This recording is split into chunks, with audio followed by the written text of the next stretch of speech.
السلام عليكم، مرحبا بكم في فيديو جديد. كنتمنى ان شاء الله تكونوا بخير وعلى خير. الفيديو ديال اليوم هو عباره عن هاد الكراتان بالخضر واللحم المفروم. كيجي كيشهي وكيجي لذيذ لذيذ بزاف. كنتمنى ان شاء الله تحضروه ويعجبكم. الفيديو ديال اليوم يعني خفيف ظريف، درتو قصير هكذا باش تقدروا تفرجوا فيه كامل وتجربوا هاد الوصفه. نخليكم مع المقادير وطريقه التحضير وفرجه ممتعه. بسم الله على بركه الله. نبداو في تحضير الوصفه. اول حاجه غادي نديرو مقلاه ساخنه تكون سخونه على النار، غنضيفو شويه زيت الزيتون ولا تضيفوا زيت نباتي اللي متوفر لكم. غنديرو بصله مشلضه تكون متوسطه، نخليوها تشحر شويه في داك الزويته، تشحر غير شويه.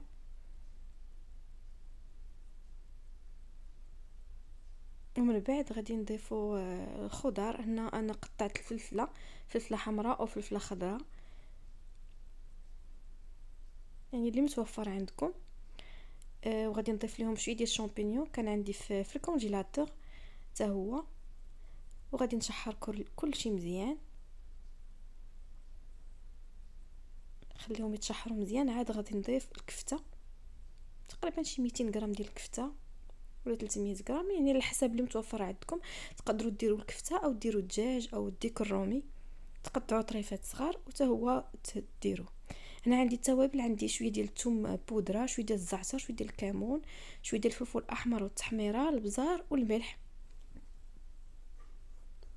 وصافي. غادي نخلط كلشي مزيان تينسجموا العناصر. هنا غادي نضيف غير شويه ديال صلصه ديال الطماطم، ولا غتقدروا تضيفوا حتى ما كانش عندكم هذه مركز الطماطم. صافي. اخر حاجه غادي نضيفها هي الصوجه. هنا طبيعه الحال ملي تضيفوا الصوجه خاصكم تذوقوا الملحه قبل، حيت الصوجه مالحه.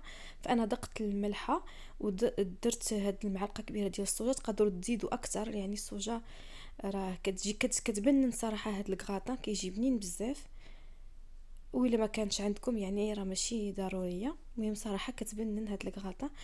كذلك غادي نضيف الاخر حتى صافي، حتى كنقرب نطفي العافيه وكنضيف شويه القزبر ومعدنوس.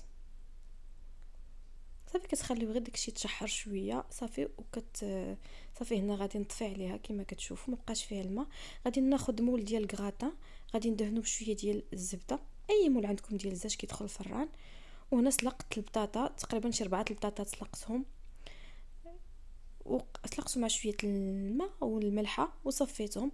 هنا عندي لاصوص بيشاميل، ما بغيتش يعني نحضرها معكم، ما بغيتش انا صراحه يجي الفيديو طويل، بغيت ندير معكم هذا الفيديو يعني قصير باش تفرجوا فيه ما يجيكمش طويل بزاف.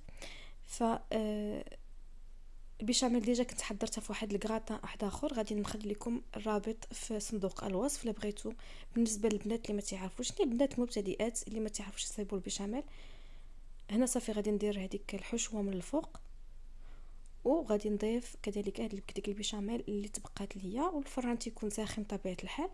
وغادي نضيف اخر حاجه هي شويه المعدنوس للتزيين و الفرماج. هنا كان عندي غير الموتزاريلا، تقدروا ديروا الموتزاريلا، ديروا الفرماج احمر حتى هو، تخلطوهم كيجي لذيذ لذيذ في هذا الكغاطا.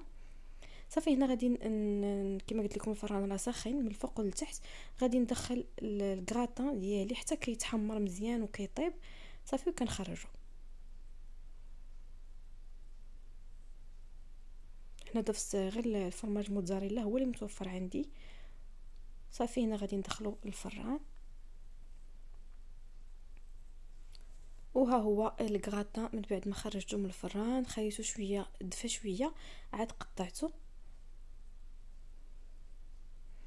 كيجي لذيذ بزاف. وبالنسبه للاطفال يعني اللي ما تياكلوش الخضار، يعني راه فيه بطاطا راه غتعجبهم، ما كيبانوش دوك الخضار بزاف. والكفته كذلك كتجي لذيذه في هذا الطبق.